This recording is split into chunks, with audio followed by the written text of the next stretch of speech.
Students, आज हम करेंगे क्लास 9th का chapter number 13 why do we fall ill. हम बीमार क्यों पड़ते हैं? We fall ill because of unhealthy environment या फिर अनहेल्दी लाइफस्टाइल से हम बीमार पड़ जाते हैं, अनहेल्दी फूड की वजह से बीमार पड़ जाते हैं। इन सब चीज़ों से, अनहेल्दी एनवायरनमेंट से, अनहेल्दी लाइफस्टाइल से, अनहेल्दी फूड से क्या होता है, हमारी हेल्थ पे अफेक्ट पड़ता है। ठीक है, व्हाट इज़ हेल्थ? अब हेल्थ क्या होती है? हेल्थ आप किस वे में डिसाइड कर सकते हो कि हेल्थ क्या होती है? वन चाइल्ड कैन रन, एक बच्चा जो है दौड़ सकता है और खेल रहा है। एक जो है सुस्त सा बैठा है, कुछ नहीं कर रहा है, खेल नहीं रहा है। ठीक है, एन ओल्ड पर्सन। और इस वे में आप ये तो नहीं कह सकते ना कि जो खेल रहा है वो हेल्दी है और जो नहीं खेल रहा है वो अनहेल्दी है। An old person can work himself. एक जो पर्सन है, मीन्स बुजुर्ग आदमी है कोई, वो अपना काम खुद कर सकता है, बट वो क्या है, दौड़ नहीं सकता। आप ये तो नहीं कहोगे ना कि वो हेल्दी नहीं है, क्योंकि वो अपना काम तो खुद कर रहा है। तो इट मीन्स हेल्थ क्या होगा?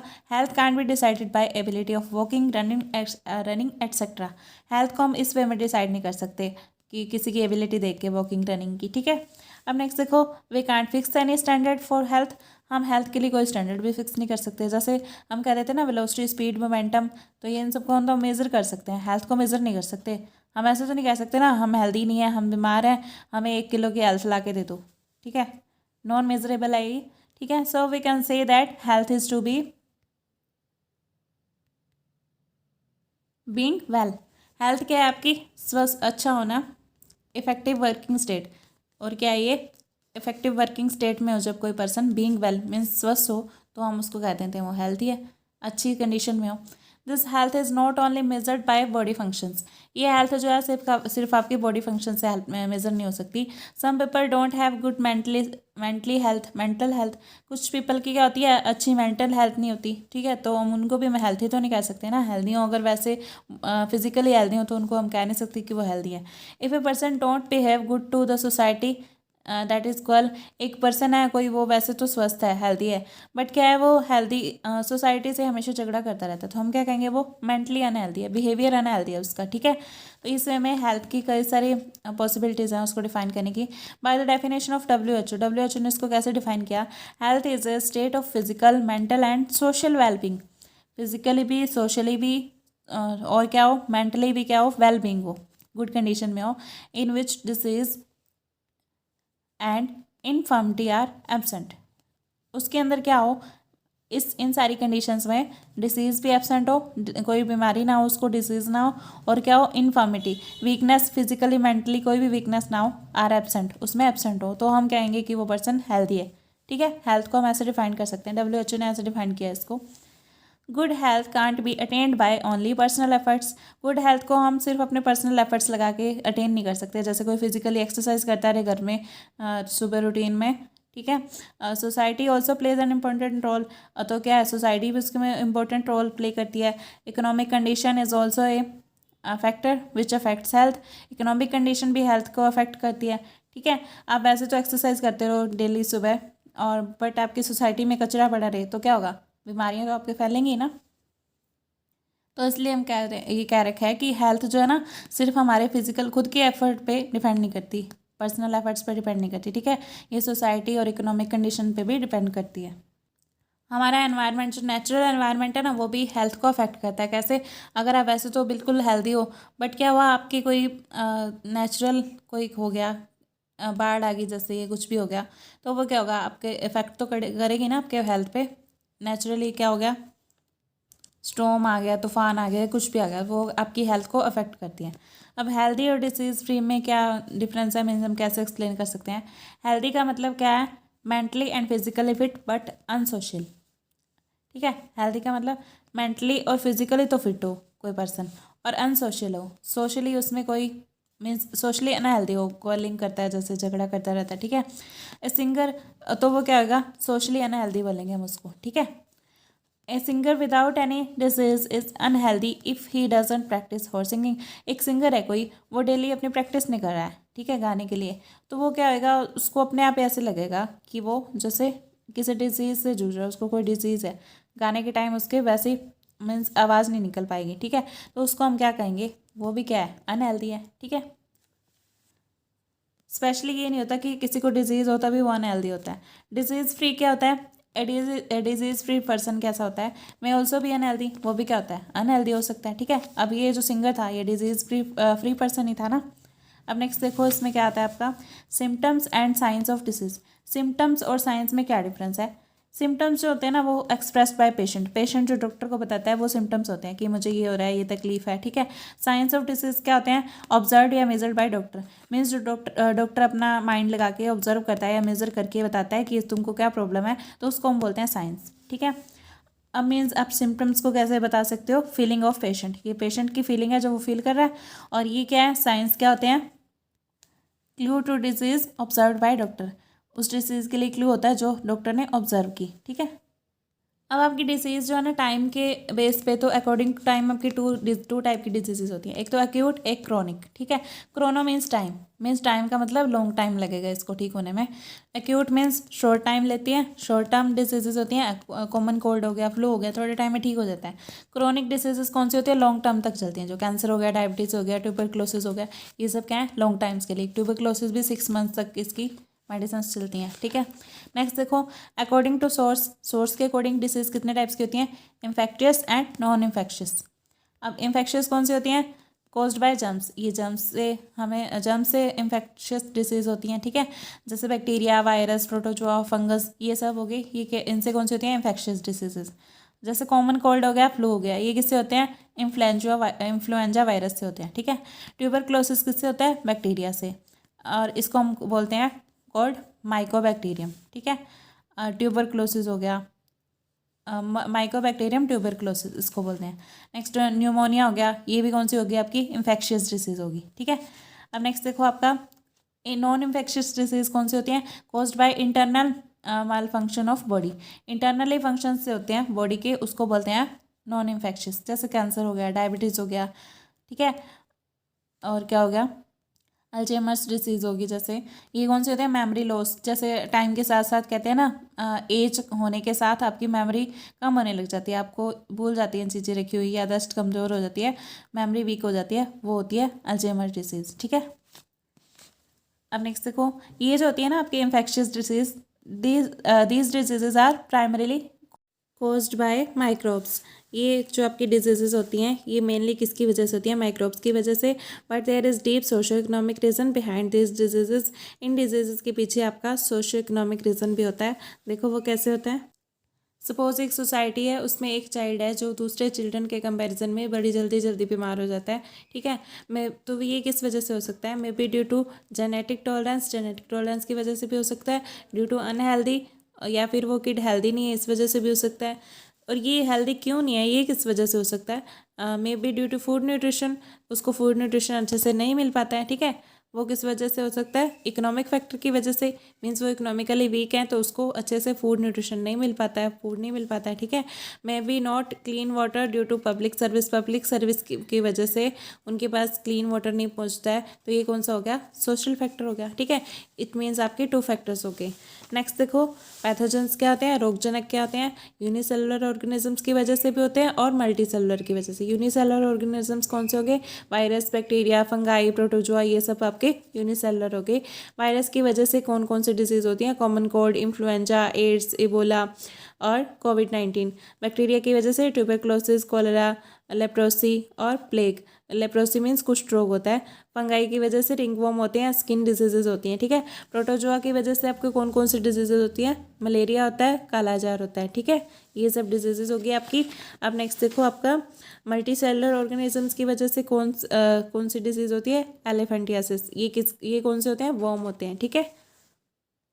अब देखो लाइफ ऑफ दीज पैथोजेंस, इनकी टाइप प्रोसेस क्या होता है? Virus enters the cell of body, ये वो जो वायरस होते हैं ना बॉडी के सेल में एंटर करते हैं और मेक इट्स होम, ये अपना घर बना लेते हैं। और बैक्टीरिया क्या करते हैं? बैक्टीरिया कैसे घर बनाते हैं? मेक्स अ सेल वॉल, ये अपने एक अराउंड ना, जैसे ये बैक्टीरिया है ये अपने अराउंड एक सेल वॉल बना लेगा, ठीक है। And around its cell for protection, ये प्रोटेक्शन के लिए इसके अराउंड अपने सेल वॉल बना लेता है। फॉर दीज डिजीजेज, इन डिजीजेज के लिए देयर आर डिफरेंट मेडिसिन, इसके लिए डिफरेंट रीजंस होती हैं। एग्जांपल के लिए देखो, पेनिसिलिन किसके लिए होती है? Don't work on viral infection, viral infection पे ये वर्क नहीं करती। एंटीबायोटिक्स, ये पेनिसिलिन क्या होती है? एंटीबायोटिक्स ही होती है। और ये क्या करते हैं antibiotics? Don't work on viral infection पे वर्क नहीं करते। और stop formation of cell wall and stops bacterial infection, ये क्या करते हैं? सेल वॉल का फॉर्मेशन होने से रोकते हैं और क्या करते हैं? बैक्टीरियल इन्फेक्शन को रोक देते हैं। बट अगर आपने देखा, यहाँ पे भी देखा ना कि वायरल इन्फेक्शन पे ये वर्क नहीं करती एंटीबायोटिक्स, बट फिर भी डॉक्टर क्या करते हैं? प्रेफर करते हैं एंटीबायोटिक्स फॉर कॉमन कोल्ड या वायरल इन्फेक्शन। ऐसा क्यों करते हैं? This type of disease cold are cause due to virus, ये वायरस की वजह से होता है। And there becomes damage in respiratory system, और ये क्या करता है? वायरस रेस्पिरेटरी सिस्टम में डैमेज कर देता है। There is danger to become bacterial infection, और उससे क्या हो जाता है? बैक्टीरियल इन्फेक्शन होने का आपको खतरा रहता है। ठीक है, immune system of body can fight against this viral infection. Immune system जो है ना, इस वायरल इन्फेक्शन के अगेंस्ट तो बहुत नेचुरली अपना मीन्स नॉर्मली इसके अगेंस्ट फाइट कर सकता है, but can't fight against bacterial infection. Bacterial infection के अगेंस्ट नहीं फाइट कर सकता। तो इसकी वजह से क्या होता है? एंटीबायोटिक्स आपको प्रेफर किए जाते हैं। ठीक है, ताकि वो वायरस की वजह से बैक्टीरियल इन्फेक्शन ना हो और एंटीबायोटिक्स उसको रोक दे। ठीक है, बट ये ना कोई ज़रूरी नहीं है कि आपकी एक ही टाइप की मेडिसन हर एक टाइप के बैक्टीरियल या फंगल इन्फेक्शन पे वर्क करेगी। ठीक है, bacteria, virus, fungi, protozoa etcetera have their सब कैटेगरीज, इनकी सब कैटेगरीज भी होती हैं। डिफरेंट सब categories of this pathogens attack on different parts of body. इनकी डिफरेंट जो कैटेगरीज होती हैं वो क्या करती हैं? अटैक करती हैं डिफरेंट पार्ट्स पे बॉडी के। ठीक है, some bacteria attacks on respiratory system, कुछ बैक्टीरिया तो ऐसे होते हैं जो रेस्पिरेटरी सिस्टम पे अटैक करते हैं। Okay, and cause disease related to respire, मतलब सांस लेने की प्रॉब्लम में ऐसा कुछ वो डिजीज क्रिएट कर देते हैं। Some bacteria attacks on liver, कुछ बैक्टीरिया ऐसे होते हैं जो लीवर पे अटैक करते हैं। एंड कॉज जॉन्डिस, और क्या करते हैं? जॉन्डिस होता है उससे। ठीक है, अब वायरस कौन से होते हैं? इन्फ्लुएंजा वायरस क्या करता है? Attacks on respiratory tract and cause flu, ये रेस्पिरेटरी ट्रैक पे अटैक करता है और फ्लू क्रिएट कर देता है। ठीक है, और HIV वायरस क्या करते हैं? अटैक ऑन लिम्फ नोड पे अटैक करते हैं and cause weak immune system, और इम्यून सिस्टम को वीक कर देते हैं। जैपनीज एनकेफेलाइटिस वायरस जो होता है वो क्या करता है? ब्रेन पे अटैक करता है। ठीक है, ब्रेन की डिजीज कोज करता है। अब प्रोटोजोआ जो होते हैं, मलेरिया प्रोटोजोआ क्या करता है? रेज टू ब्लड स्ट्रीम में पहुंच जाता है बाय बाइटिंग मॉस्किटो के बाइट करने से मलेरिया का प्रोटोजोआ क्या करता है? आपकी ब्लड स्ट्रीम में चला जाता है and go to red blood cells, तो उसके बाद कहाँ जाता है? रेड ब्लड सेल्स तक जाता है थ्रू लीवर से होता हुआ रेड ब्लड सेल्स तक जाता है। ठीक है, due to different infections different medicine work on them, different infections होते हैं उसकी वजह से उन पर अलग अलग दवाइयाँ काम करती हैं। जॉन्डिस, ट्यूबरक्लोसिस बहुत कोज्ड बाय बैक्टीरिया, ये दोनों किसकी वजह से होते हैं? बैक्टीरिया की वजह से। But no one medicine can work on both of them, but कोई ऐसी मेडिसिन नहीं है जो दोनों के ऊपर इकट्ठा काम कर देगी। ठीक है, science and symptoms of diseases क्या होते हैं? साइंस क्या होते हैं? सिम्टम्स क्या होते हैं? ये दोनों डिफरेंट होते हैं due to attack on different tissue. Different tissue पे अटैक होता है ना, तो इस वजह से ये डिफरेंट ही होते हैं। ठीक है, लीवर टारगेट, अगर लीवर टारगेट किया किसी वायरस ने या बैक्टीरिया ने तो वो क्या होगा? जॉन्डिस होगा उससे आपको। ठीक है, अब ब्रेन टारगेट किया किसी ने तो क्या होगा? हेडेक होगा, वोमिट होगी, और क्या होगा? टू फेंट होगा। ठीक है, मीन्स बेहोश हो जाना। ठीक है, रेस्पिरेटरी सिस्टम पर अटैक हुआ तो ब्रीदिंग प्रॉब्लम होगी और कफ, ऐसे सब बीमारियाँ होंगी। Common effect in each type of disease, mostly हर एक टाइप की डिजीज में ना मोस्टली आपको फीवर हो जाता है, बिकॉज व्हेन पैथोजेंस कम और एंटर्स इन बॉडी, जब वो बॉडी में एंटर करते हैं immune system starts fighting against them, immune system क्या करता है? उनके अगेंस्ट फाइट करना स्टार्ट कर देता है। तो इससे क्या होता है? इम्यून सिस्टम इंक्रीज कर देता है आपकी बॉडी के टेम्परेचर को, बिकॉज एट 99 और 100 degree Fahrenheit immune system works properly. इतने टेम्परेचर पे ना आपका बॉडी का जो इम्यून सिस्टम है वो अच्छे से वर्क करने लग जाता है और इफेक्टिवली वर्क करता है। And growth of pathogen stop at this temperature, इस टेम्परेचर पे क्या होती है? पैथोजेंस की ग्रोथ क्या होती है? रुक जाती है। सो इन स्मॉल फीवर, इसलिए हमें स्मॉल फीवर में क्या करना चाहिए? एंटी इन्फ्लेमेटरी मेडिसिन नहीं लेनी चाहिए, such as paracetamol should not be taken, क्योंकि ये क्या होता है? इम्यून सिस्टम अपना वर्क कर रहा होता है। It is better to wait, इसके लिए हमें क्या करना चाहिए? 1 to 2 days इसके लिए वेट करना चाहिए और लिक्विड डाइट लेनी चाहिए, जैसे नारियल का पानी हो गया, फ्रूट जूस हो गए, स्पेशली सिट्रिक फ्रूट्स जो होते हैं जैसे ऑरेंज हो गया, इस टाइप से जूस लेनी चाहिए। बट इफ़ द फीवर, अगर फीवर जो आपका 103 और 104 डिग्री हो जाए तो ये डेंजरस हो जाता है। तो ये क्या करता है, आपके इंटरनल ऑर्गन्स को डैमेज कर सकता है। तो इस वे में आपको मेडिसिन लेनी चाहिए डॉक्टर की, अकॉर्डिंग टू डॉक्टर, ठीक है। Strong immune system is best protection against infectious diseases. Strong immune system क्या है, बेस्ट प्रोटेक्शन है हमारा इन्फेक्शियस डिजीजेज से बचाने के लिए। But some pathogens such as HIV attacks on immune system, ये क्या करती है, इम्यून सिस्टम पे अटैक करती है, विच इज़ डेंजरस, जो कि खतरनाक होता है। Because by being weak of immune system, अगर आपका इम्यून सिस्टम वीक हो जाएगा तो क्या होगा, एक स्मॉल डिजीज़ भी आपकी बड़ा रूप ले लेगी, ठीक है, बड़ी बन जाएगी। एग्जाम्पल के लिए देखो, आपकी सिंपल कोल्ड जो है न्यूमोनिया बन जाएगी। A large gut infection can become diarrhoea, आपका स्मॉल गट इन्फेक्शन हो आपको और वो डायरिया का रूप ले लेगा, ठीक है। There is difficulty in surviving of immune system is weak, तो इसमें क्या होगा, आपकी इम्यून सिस्टम वीक होगा तो आपकी सर्वाइव करने में डिफिकल्टी होने लग जाएगी। Immune system should be strong, इसका मतलब क्या है, इम्यून सिस्टम स्ट्रॉन्ग होना चाहिए। इसके लिए आपको क्या करना चाहिए, ज़्यादा से ज़्यादा सैलड खाना चाहिए, फ्रूट्स खाने चाहिए, और कॉमन में मोस्टली आपको प्रेफर करना चाहिए वेजिटेरियन बने रहो आप, ठीक है। ट्राई टू स्टे हैप्पी बनने की ट्राई, खुश रहने की ट्राई करो, रेगुलर एक्सरसाइज करो। और हैप्पीनेस की वजह से क्या होता है, स्ट्रेस हार्मोन जो होता है ना, कोलेस्ट्रॉल, वो कम हो जाता है, ठीक है, लेवल डिक्रीज हो जाता है उसका। सॉरी, ये आपका कोर्टिसोल है, हार्मोन जो है, ये क्या होगा, इसका लेवल डिक्रीज हो जाएगा बॉडी में, और ये वैसे करता क्या है, आपका इम्यून सिस्टम को डिक्रीज कर देता है, ठीक है। इसका लेवल कम हो जाएगा तो आपका इम्यून सिस्टम अपने आप स्ट्रॉन्ग हो जाएगा। मेडिटेशन करने चाहिए, ये क्या करता है, आपकी बॉडी को स्ट्रॉन्ग बनाता है, और क्या करता है, शार्प इंटेलेक्ट करता है आपका, ठीक है। अब देखो, आपके इंटेलेक्ट को शार्प कर देता है। स्प्रेड ऑफ डिजीज़ क्या होता है, don't meet each other in community. ये कैसे होती है, मान लो किसी को कफ है और आप कम्युनिटी में गई और आपको भी उससे क्या होगी, कफ हो जाएगी, कोल्ड हो जाएगा। क्यों, क्योंकि ये क्या होता है, आपको एयर के थ्रू आपके अंदर चले जाते हैं, ठीक है। जैसे किसी को कफ है या कोल्ड है, रेस्पिरेटरी डिजीजेज है ना, ये जर्म्स ऑफ दीज डिजीजेज, ये क्या करते हैं, इसके जर्म्स क्या रहते हैं, आपके लंग्स में जाके रहते हैं। जैसे ही जिस पर्सन को कफ है या कोल्ड है, कुछ भी है, वो रेस्पिरेट करेगा तो वो जर्म्स क्या होंगे, वहाँ से बाहर निकल के आएंगे और क्या करेंगे, हेल्दी पर्सन में एंटर कर जाएंगे ड्यूरिंग रेस्पिरेटिंग, ठीक है, सांस लेने के दौरान। तो इससे क्या होगा, इनको हम क्या बोलते हैं, एयरबॉर्न डिजीजेज, ठीक है, इनको एयरबॉर्न डिजीजेज बोलते हैं। ये क्या हो गया, कॉमन कोल्ड होगा, फ्लू होगा, ट्यूबरकुलोसिस हो गया, मीजल्स हो गए, ठीक है, ये चिल्ड्रन में होता है। और ये क्या होता है, जैसे ट्यूबरकुलोसिस हो गया, कॉमन कोल्ड, फ्लू और ये मीजल्स होते हैं ना, ये वायरस की वजह से होते हैं, और ये जो ट्यूबरकुलोसिस होता है ये आपका बैक्टीरिया की वजह से होता है, ठीक है। वाटर बॉर्न डिजीजेज कौन सी होती हैं, जो पानी की वजह से होती हैं, ठीक है। अगर कोई एक्सक्रीट कर रहा है, मीन्स वेस्ट मटेरियल है किसी पर्सन का, चाइल्ड का, from someone suffering from an infectious, जिसको गट डिजीज़ की प्रॉब्लम है, such as cholera, get mixed with drinking water, अगर वो ड्रिंकिंग वाटर में मिक्स हो गया जाके और दूसरे पीपल उसको यूज़ कर रहे हैं, तो क्या होगा, उससे उनको भी वो वाली डिजीज़ हो जाएगी, ठीक है। एग्जाम्पल के लिए हेपेटाइटिस ए। ब्लड और बॉडी फ्लूइड डिजीजेज कौन सी होती हैं, ब्लड से जो होती हैं, शेविंग के दौरान, अगर ड्यूरिंग शेविंग अगर बार बार क्या करता है, कट लगा देता है फेस पे, और वो वाला पर्सन क्या है, इन्फेक्टेड था, ठीक है, और सेम वैसे ही कट एक और दूसरे पर्सन को भी लग जाता है, तो वो उसका इन्फेक्शन दूसरे वाले में फैल जाएगा, ठीक है। और ये और किससे फैलता है, ये giving injection by same syringe से 2 पर्सन को इंजेक्ट कर दिया तो उससे भी क्या होगा, ये फैल जाती है, ठीक है। हेपेटाइटिस बी हो गया, सी हो गया, एड्स हो गया, ये सब क्या होते हैं, आपके उसकी वजह से होते हैं, फ्लूइड की वजह से फैलते हैं या ब्लड की वजह से फैलते हैं, ठीक है। नेक्स्ट देखो, सलाइवा की वजह से कौन कौन से फैलते हैं, सलाइवा की वजह से भी आपकी डिजीजेस फैलती हैं।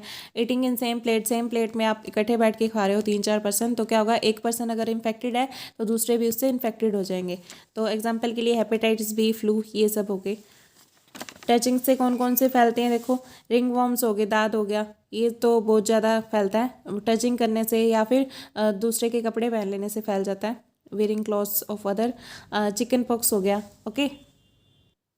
देखो, एनिमल्स और इंसेक्ट से कौन कौन से फैलते हैं, मलेरिया, रेबीज, डेंगू फीवर, ये सब एनिमल्स या इंसेक्ट से फैलते हैं। इंसेक्ट से जैसे मच्छर से मलेरिया, डेंगू फीवर फैलता है ना, ड्यू टू कैरियर्स या वेक्टर्स, इनको हम वेक्टर्स बोलते हैं, ठीक है। मॉस्किटो क्या करता है, जो पर्सन बीमार है उसको काटने के बाद जिसकी किसी हेल्दी पर्सन को काट लेते हैं तो वो वाला वायरस उसमें शिफ्ट हो जाता है, तो इससे वो बीमारी फैला देता है, ठीक है। अब रेबीज़ क्या होता है, मैड डॉग के काटने से फैलता है, रेबीज़ मैड डॉग के अंदर प्रेजेंट होता है, ठीक है। तो रेबीज़ का वायरस होता है उसके अंदर, जो किसी को काटता है तो फिर उसको रेबीज़ की डिजीज़ हो जाती है। ठीक है, नेक्स्ट देखो इसके प्रिवेंशन और ट्रीटमेंट ऑफ डिजीज़ कैसे करना चाहिए। रेस्ट करना चाहिए। डॉक्टर्स कहते हैं ना, डॉक्टर्स के पास जाते हो तो कहते हैं रेस्ट करना चाहिए। रेस्ट क्यों करना चाहिए? To preserve energy. उससे क्या होता है, एनर्जी स्टोर हो जाती है और वो क्या करता है, इम्यून सिस्टम उस एनर्जी को यूज़ करके एंटीबॉडीज़ बनाता है। जो अब जर्म्स होते हैं ना आपके अंदर, उसके अगेंस्ट लड़ता है ये इम्यून सिस्टम आपका, एंड फाइट विथ डिजीज़ से लड़ने लग जाता है। ठीक है, उसको कम करने की कोशिश करता है, ट्राई करता है मीन्स। अब नेक्स्ट देखो मेडिसन भी कहते हैं ना डॉक्टर, मेडिसन कौन कौन सी देते हैं। मेडिसन ना आपको 2 टाइप्स की दी जाती है हर बार। टू ट्रीट सिम्टम्स, जो आपके सिम्टम्स हैं किसी बीमारी की, डिजीज़ की वजह से, और उस डिजीज़ के इलाज के लिए। सिम्टम्स, कोई भी बीमारी हो आपको सिम्टम्स होने लग जाते हैं, हेडेक, फीवर एटसेट्रा, इनके लिए क्या करते हैं, फीवर के लिए क्या देते हैं आपको, एंटी इन्फ्लामेटरी मेडिसिन देते हैं इसको डिक्रीज़ करने के लिए फीवर को। हेडेक को डिक्रीज़ करने के लिए क्या देते हैं, एनाल्जेसिक्स यूज़ करते हैं इसके लिए, यूज़ कर लेते हैं इसके लिए। ठीक है, अब नेक्स्ट देखो ये डिजीज़ को ट्रीट करने के लिए क्या करते हैं, एंटीवायरल मेडिसिन देते हैं अगर अवेलेबल हो उस वायरस के अकॉर्डिंग। किसी किसी वायरस के लिए आपके पास ये अवेलेबल भी नहीं होती हैं, अगर उस वायरस के लिए अवेलेबल है तो वो वाली एंटीवायरल मेडिसिन देते हैं। और बैक्टीरियल डिजीज़ को आपको ट्रीट करने के लिए क्या करते हैं, एंटीबायोटिक्स देते हैं। ठीक है, इफ़ प्रोटोजोआ डिजीज़ है आपको, जैसे मलेरिया है, तो उसके लिए क्या यूज़ करेंगे, क्विनाइन मेडिसिन यूज़ करते हैं। ठीक है, अब इस ट्रीटमेंट के ड्रॉबैक्स क्या हैं, चाहे कितना ही आपको दे लें डॉक्टर्स, उससे क्या होता है आपके फंक्शनिंग ऑर्गन डैमेज हो जाती है। ठीक है, मेडिसिन इफ़ेक्ट करती हैं ऑर्गन्स पे भी जाके। ये टाइम भी लगता है ट्रीटमेंट में, बहुत लंबे टाइम तक चलता है ट्रीटमेंट। फाइनेंशियल या सोशल इकोनॉमिक लॉस भी होता है। ठीक है, फाइनेंशियली अगर आपका लॉस हो रहा है तो सोसाइटी में भी तो आपका इकोनॉमिकली लॉस हो ही रहा है ना, क्योंकि आपका ट्रीटमेंट चल रहा है तो आप अच्छे से काम भी नहीं कर पाते हो ना, तो वर्क नहीं कर पाते हो तो आपको फाइनेंशियल प्रॉब्लम हो जाती है। ठीक है, prevention is better than treatment. इसका मतलब क्या है, प्रिवेंशन कर लेना चाहिए बीमार होने से पहले ही, ताकि ट्रीटमेंट ना करवाना पड़े। ठीक है, देखो एयर और वाटर, अब आपकी ये जो डिजीज़ है ना, इनको हम कैसे रोक सकते हैं, क्या क्या करना चाहिए हमें, प्रिवेंशन क्या क्या लेनी चाहिए। एयर से जो डिजीज़ होती हैं उसको हम कैसे रोक सकते हैं, मास्क यूज़ करके, अवॉइड ओवर क्राउडेड एरियाज़, जहाँ पे बहुत ज़्यादा भीड़ भाड़ वाले जगह हो वहाँ पे ना जाओ। ठीक है, ये कौन कौन से होते हैं, कोल्ड और फ्लू हो गए, जैसे ये एयर डिजीज़ होती हैं जो एयर के थ्रू फैलती हैं।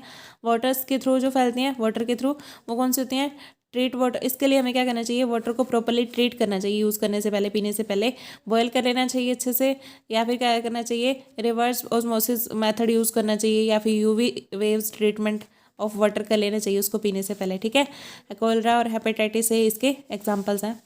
ब्लड के लिए, ब्लड वाली डिजीज़ को रोकने के लिए क्या करना चाहिए, जैसे वो बार्बर के निकट लगा दिया था, उससे फैल रही थी, तो उसको ब्लेड चेंज कर लेना चाहिए हर एक पर्सन की शेविंग से पहले। ठीक है, डिस्पोजेबल सिरिंज यूज़ करनी चाहिए, एक पर्सन को यूज़ हो, वैसे आजकल तो यही यूज़ होती है, ये पहले वाला ही आपका बता रखा है। हेपेटाइटिस बी और सी इससे होते हैं। ठीक है, ब्लड वाली आपको डिजीज़ बता रखी हैं।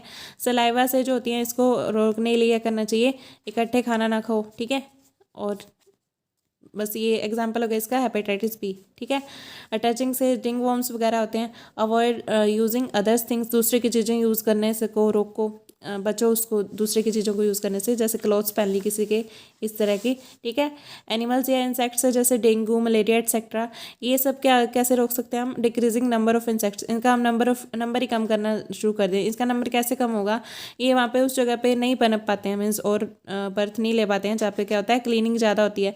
एनवायरनमेंट को क्लीन रख के हम क्या करते हैं, इंसेक्ट से बच सकते हैं। ठीक है, नेक्स्ट देखो vaccination. Vaccine contain very weak bacteria, dead bacteria और वायरस। वैक्सीनेशन होता क्या है, वैक्सीन जो आपको लगाते हैं ना, उसके अंदर या तो वो डेड बैक्टीरिया होता है, वायरस होता है, या वीक बैक्टीरिया डाल देते हैं। ठीक है, वो क्या करता है, फिर वो वाला जो बैक्टीरिया होता है ना, वो आपकी बॉडी के अंदर जाके और मीन्स ग्रो नहीं कर पाता है। ठीक है, वहीं पे ही मर जाता है। बट वो होता क्या है, उससे असर क्या होता है, वो बॉडी में जब एंटर करता है, हमारा इम्यून सिस्टम इसको पहचानने लग जाता है। ठीक है, इम्यून सिस्टम की ना हैबिट होती है कि उसको एक बार कोई चीज़ आई ना, कोई बीमारी आई, उसके अगेंस्ट लड़ना स्टार्ट कर दिया, पहले उसको पहचानता है कि इसके अगेंस्ट कैसे लड़ूंगा मैं, फिर उसके अगेंस्ट लड़ना सीख जाता है धीरे धीरे। ठीक है, एक बार आया, 2 बार आया वही वाला वायरस, तो उसके अगेंस्ट लड़ना जल्दी सीख जाता है। और make antibiotics antibodies against it, इसके अगेंस्ट क्या करता है, एंटीबॉडीज बनाने स्टार्ट कर देता है।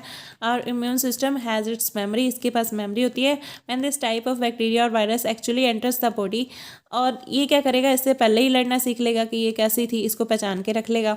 अब जब दूसरी बार वो एक्चुअल में आपको वो वाली डिजीज़ हो जाएगी तो वो क्या करेगा, इम्यून सिस्टम उसको पता चल जाएगा कि हाँ मैंने इससे पहले लड़ रखा है और इससे कैसे लड़ना है उसको पता होगा, तो क्या करेगा, उसके अगेंस्ट फाइट करने के लिए तैयार हो जाएगा। अगर कोई न्यूली वायरस आ जाए ना, जैसे न्यू वायरस आ जाए, तो उसके अगेंस्ट लड़ने में इसको डिफिकल्टी होती है, पता नहीं होता, पहले इसको डिटेक्ट करने में ही काफ़ी टाइम लग जाता है। तो अगर आपको वैक्सीनेशन लगी होगी तो वो पहले ही डिटेक्ट करके उसके अगेंस्ट लड़ने के लिए तैयार हो जाएगा एंड क्विकली मेक एंटीबॉडीज़, और जो है अपनी एंटीबॉडीज़ क्विकली बनाने लग जाता है। ठीक है, ड्यूरिंग वैक्सीनेशन क्या होता है, antibodies made by immune system, immune system क्या करता है, आपकी एंटीबॉडीज़ बनाने लग जाता है, और वो क्या करती हैं, वो वाली एंटीबॉडीज़ जो बनाई थी उसने, protect us from future diseases, इसका मतलब वो हमें फ्यूचर डिजीजेज से बचाने के लिए हेल्प करती हैं। ठीक है, ये चैप्टर आपका हो गया यहाँ पे कंप्लीट। अब आप ना इसके एनसीईआरटी के इन टेक्स्ट क्वेश्चंस देखो, कंप्लीट करेंगे हम इन टेक्स्ट क्वेश्चंस भी और एक्सरसाइज भी। इन टेक्स्ट क्वेश्चंस देखो, पहले हमने 2 कंडीशंस बतानी है गुड हेल्थ के लिए। फर्स्ट तो है availability of sufficient and nutritious food, ठीक है, न्यूट्रिशियस फूड, ठीक है, बेटर बेटर सैनिटेशन और क्लीन सराउंडिंग्स, सैनिटाइज करके और क्लीन सराउंडिंग करके आप इससे क्या कर सकते हो, प्रोटेक्ट कर सकते हो। State any 2 conditions essential for being free of disease, disease से फ्री होने के लिए 2 कंडीशंस बतानी है, taking good food, balance diet लो, और maintaining personal and public hygiene. Okay, means आपको क्या करना है, पर्सनली अकेले में रहने की ट्राई करनी है, और पब्लिक एरिया में जहाँ पे आपको कम्युनिटी में जाने से बचना चाहिए। ठीक है, जहाँ पे क्या हो, वायरस स्प्रेड हो रहे हो। अब नेक्स्ट क्वेश्चन आपका क्या कह रहा है, गुड हेल्थ के लिए और फ्री डिजीज़ के लिए जो कंडीशंस आपको आपकी होनी चाहिए वो क्या होती हैं, सेम है दोनों के लिए या डिफरेंट है, ये बताना है। Essential conditions for maintaining good health and being free of disease are different, दोनों के लिए अलग अलग है, बट इंटरकनेक्टेड ही, दोनों इंटरकनेक्टेड है। If the conditions that are essential for good health are maintained, अगर हम गुड हेल्थ के लिए कंडीशंस फॉलो कर लें, then the chances of getting a disease के चांस भी कम हो जाएंगे। ठीक है, but being disease free does not mean being healthy, disease free होने का मतलब ये नहीं होता कि आप हेल्दी हो। The former means not suffering from any disease, while the later means complete physical, mental and social well-being। ठीक है, मीन्स आप फ्री फ्रॉम डिसीज़ कब हो सकते हो, जब आपको कोई डिजीज़ नहीं है, और जब आप हेल्दी कब हो सकते हो, जब आप फिजिकली, मेंटली और सोशली वेलबींग हो। ठीक है, नेक्स्ट क्वेश्चन देखो, लिस्ट एनी 3 रीजंस, कोई 3 रीजंस बताओ why you would think that you are sick and ought to see a doctor. Means आपके कौन से रीजंस है जिसकी वजह से आपको लगता है कि आप बीमार हो और आपको डॉक्टर के पास जाना चाहिए। If only one of this symptoms are present was present, अगर इनमें से कोई भी एक सिम्टम आपको हो, would you still go to the doctor, क्या आप डॉक्टर के पास जाओगे, वाई और वाई नॉट, क्यों और क्यों नहीं। ठीक है, बताना है आपको। 3 रीजंस हैं ड्यू टू विच आप, जिसकी वजह से आप सोचते हो कि आप बीमार हो, कोल्ड, कफ और हाई फीवर हो गया, हैविंग डायरिया, लूज मोशंस हो गए, हैविंग ए वाउंड विद पस। ठीक है, और क्या हो गया, दीज सिम्टम्स क्या करेंगे, मीन्स आपका जो घाव हो जाता है मवाद से, दीज सिम्टम्स क्या करते हैं, आपको इंडिकेट करते हैं कि डिजीज़ के बारे में, but don't tell but the disease, ये नहीं बता पाते कि आपको डिजीज़ कौन सी है। तो आपको लगता है कि आपको डॉक्टर के पास जाना चाहिए इस बीमारी को पहचानने के लिए। Doctor will get laboratory test, वो क्या करेगा, लेबोरेटरी टेस्ट करेगा for the confirmation of particular disease, आपको डिजीज़ कौन सी है। If the infection remains untreated, अगर इन्फेक्शन अनट्रीटेड रह गया, आपने ट्रीट ना किया उसको, it can cause further damage to body, ये बॉडी को और फर्दर ज़्यादा डैमेज कर सकते हैं। ठीक है, in which of the following case do you think the long term effects on your health are likely to be most unpleasant? If you get jaundice, if you get lice, if you get acne, why?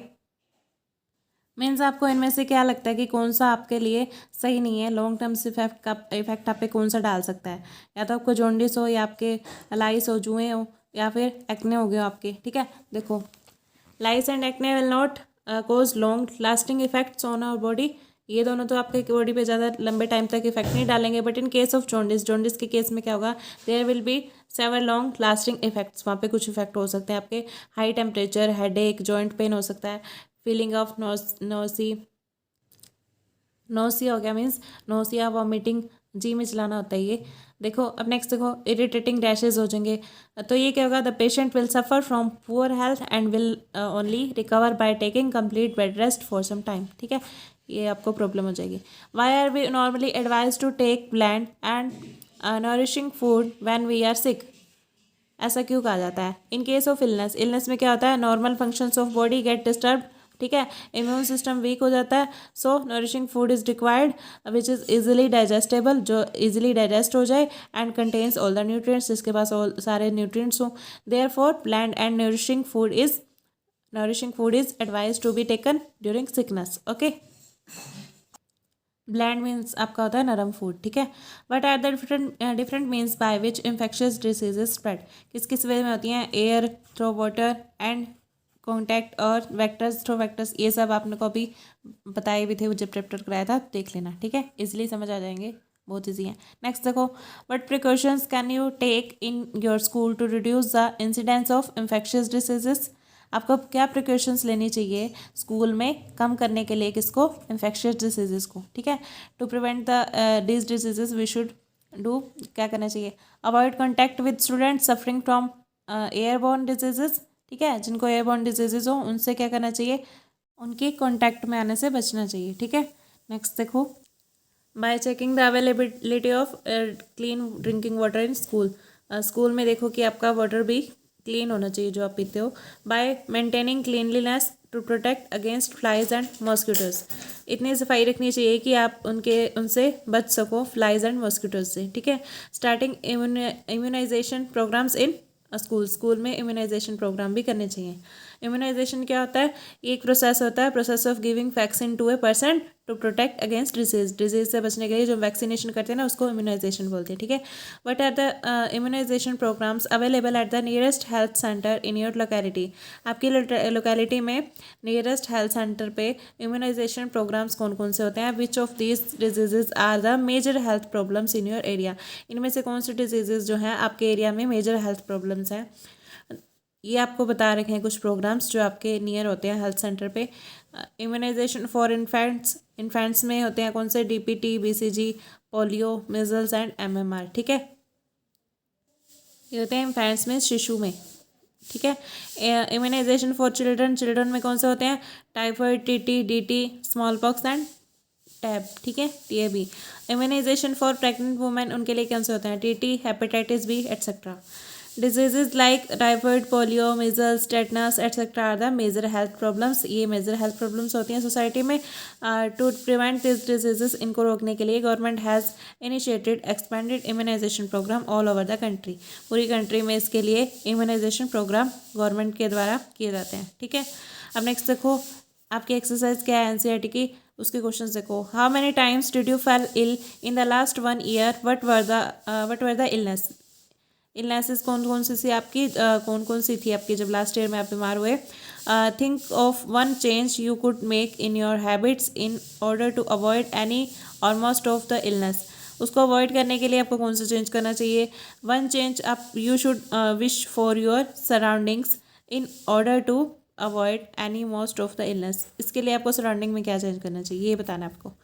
I fell ill twice in last year आप मान लो 2 times बीमार पड़े, अपने अपने बारे में बताना है, ठीक है। Diseases from which I suffered were diarrhoea and dengue fever, the changes, उसके लिए चेंजेस कौन कौन से करने चाहिए, हैबिट्स में I always drink clean pure water and wash hands before eating anything, okay. Keep surroundings clean so that disease spreading vectors, जो vectors हैं मॉस्किटोज वगैरह, कुड नॉट मल्टीप्लाई, वो ज़्यादा बढ़ ना सकें, ठीक है। अब देखो, the intake of impure water, second में क्या कह रखा है आपसे, सराउंडिंग्स के लिए आपको क्या करना चाहिए, intake of impure water is the main cause of many infectious diseases, ठीक है। इम्प्योर पानी पीना ही आपके लिए क्या था, इन्फेक्शियस डिजीजेस के लिए ज़्यादा मेन रीज़न था, ठीक है। इसके लिए हमें प्रोटेक्ट रहने के लिए क्या करना चाहिए डिजीज से, I will make sure that pure drinking water should always be available in the surroundings में क्या हो, प्योर अवेलेबल हो आपका वाटर, ठीक है। A doctor, nurse, health worker is exposed to more sick people than others in the community. Find out how does he or she avoid getting sick herself or himself. कोई nurse या doctor है जो health worker है, वो क्या करती है, सिक बीमार लोगों के ज़्यादा कॉन्टेक्ट में रहते हैं, तो उनको क्या करना चाहिए खुद को प्रोटेक्ट करने के लिए। देखो, ए डॉक्टर शुड उनको क्या करना चाहिए, वियर मास्क, मास्क पहन के रखना चाहिए, ठीक है। वाइल डायग्नोजिंग, क्या कर रहे हो जब किसी का माउथ चेक कर रहे हो या चेस्ट इन्फेक्शन चेक कर रहे हो, ठीक है। देखो क्लीन देयर हैंड्स, उनके हाथों को साफ रखना चाहिए उनको, okay. And wear gloves even while doing minor surgeries, minor surgery कर रहे हो तब भी अपने हाथों को साफ रखना चाहिए और ग्लव्स पहन के रखना चाहिए। गेट इम्यूनाइजेशन, वैक्सीन लगवा के रखनी चाहिए। बैलेंस डाइट लेनी चाहिए, ठीक है। डिस्पोज ऑफ ब्लड सैंपल्स, जो आप ब्लड सैंपल्स लेते हैं यूरिन वगैरह के, उनको निपटा देना चाहिए जल्दी से जल्दी। कीप वर्क प्लेस स्टेरिलाइज्ड, उसको क्या रहना चाहिए, कीटाणु रहित रखना चाहिए। कैसे रखेंगे वो, फिनाइल वगैरह यूज़ करके। आप एक सर्वे कंडक्ट करो नेबरहुड में to find that what the 3 most common diseases, 3 most common disease कौन सी हैं, और बताना है आपने। सजेस्ट 3 स्टेप्स, 3 स्टेप बताने उनको that could be taken by your local authorities to bring down the incidence of diseases. इन बीमारियों को कम करने के लिए क्या स्टेप्स उठाने चाहिए। सर्वे किया आपने नेबरहुड में और कॉमन डिजीज़ पता लगाई और सिम्टम्स और स्टेप्स आपने बताने हैं। वो आपको एक टेबल दी हुई है इसमें, देखो इसमें आपको ऑर्गेनिज्म भी दिया हुआ है, spread of means of spread भी दिया हुआ है, सिम्टम्स भी दिया हुआ है, प्रिवेंशन भी दिया हुआ है और कंट्रोल भी आप कैसे कर सकते हो। देखो ये आप देख लेना, इसमें जो आपको अच्छा लगे उसमें लिख देना, ठीक है। ये सारी डिजीजेस दी हुई हैं। कोजल ऑर्गेनिज्म मीन्स किसके द्वारा ये होती हैं, और मीन्स ऑफ स्प्रेड भी दिया हुआ है, सिम्टम्स भी दिया हुआ है, प्रिवेंशन भी दिया हुआ है, ठीक है। ये अच्छे से देख लो आप, ये आप इजीली उसमें कर सकते हो। कोई भी आप जो आपको अच्छे लगे वो लिख लेना। नेक्स्ट देखो और भी दी हुई हैं इसमें,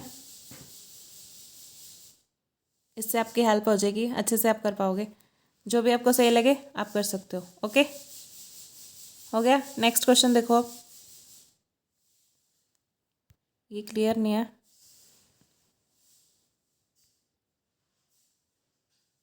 सी द नेक्स्ट क्वेश्चन। तो एक बेबी है, वो क्या कर सकता है, बता भी नहीं सकता केयर टेकर्स को कि वो सिक है।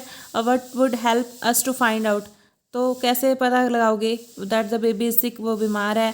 व्हाट इज़ द सिकनेस, बीमारी क्या है, ठीक है। सिम्टम्स आपको कैसे पता चलते हैं उसमें, आपको फाइंड करने के लिए कि बेबी सिक है। कंटिन्यूस क्राइंग, रोता रहता है लगातार। ड्रूपिंग ऑफ आइज, आइज झुकी हुई होती है। रेडनेस ऑफ आइज, रेड हो जाती हैं। हाई टेम्परेचर हो जाता है बॉडी का। साइंस क्या होते हैं इसके लिए, जो आपको हेल्प करते हैं कि सिकनेस ऑफ द बेबी के लिए।